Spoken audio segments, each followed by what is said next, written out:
Pakistani all rounder محمد حفیظ نے سال 2020 کے دوران سب سے زیادہ انٹرنیشنل T20 رنز بنانے کا ریکارڈ اپنے نام کر لیا۔ نیوزی لینڈ کے خلاف آخری T20 میچ میں 41 رنز کی اننگز کھیلنے والے 40 سالہ محمد حفیظ نے مجموعی طور پر 415 رنز اسکور کر کے بھارت کے لوکیش راہول کو دوسرے نمبر پر دھکیل دیا۔ پروفیسر نے رواں سال انٹرنیشنل T20 میچز میں 20 چھکے بھی لگائے، جس کے بعد وہ ایک سال میں سب سے زیادہ چھکے لگانے والوں کی فہرست میں تیسرے نمبر پر آ گئے۔ قطر کے کامران خان 22 اور جنوبی افریقہ کے کوئنٹن ڈی کاک 21 چھکے لگا کر پہلے اور دوسرے نمبر پر ہیں۔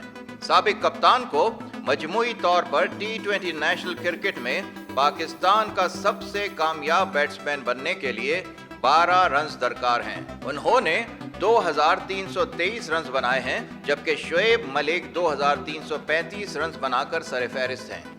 یاد رہے کہ محمد حفیظ 2013 کے بعد پہلے پاکستانی کرکٹر ہیں جنہوں نے کسی کیلنڈر ایئر میں سب سے زیادہ رنز بنائے۔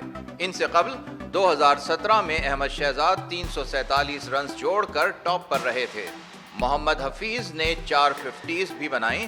اس سے پہلے بابر اعظم، ڈیوڈ ملان، لوکیش راہول اور ٹم سیفرڈ نے بھی 4 نصف سینچریاں سکور کی ہیں۔ سابق کپتان نے مجموعی طور پر لیگ سمیت ہر سطح کی T20 کرکٹ میں 1005 رنز بنائے اور رواں سال 1000 رنز کا سنگ میل عبور کرنے والے 5 بیٹسمینوں میں شامل ہو گئے۔